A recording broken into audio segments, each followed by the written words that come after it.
100 రోజుల పరిపాలన ప్రజల గుండెలో చెరగిన మీద తనదైన శైలిలో ప్రతిపక్షాలకు మాట్లాడారు. నమస్తే అండి.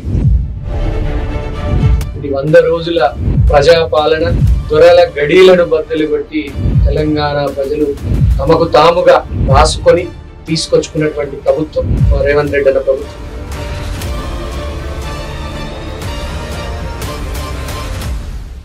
చేతకాని హామీలు ఇచ్చి కాంగ్రెస్ ప్రభుత్వం అధికారంలోకి వచ్చింది.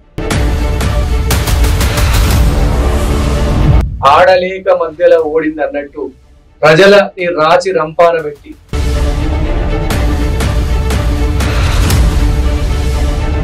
గత ప్రభుత్వం చేసినటువంటి అప్పులు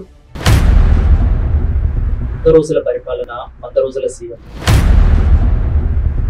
గత ముఖ్యమంత్రి 100 రోజులలో 100 రోజులు గాయపడిపోయాడు.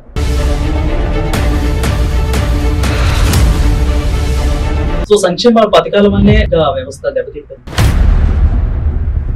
200 యూనిట్ల ఉచిత విద్యుత్ ఇస్తే గరీబోనికి ఇస్తే పాపం జరుగుతుందా? 3 నెలల్లో 6 నెలల్లో గవర్నమెంట్ పడిపోయింది అంటూ చెప్తాం. ఎవడ్రా ప్రభుత్వాన్ని కూలగొట్టేది?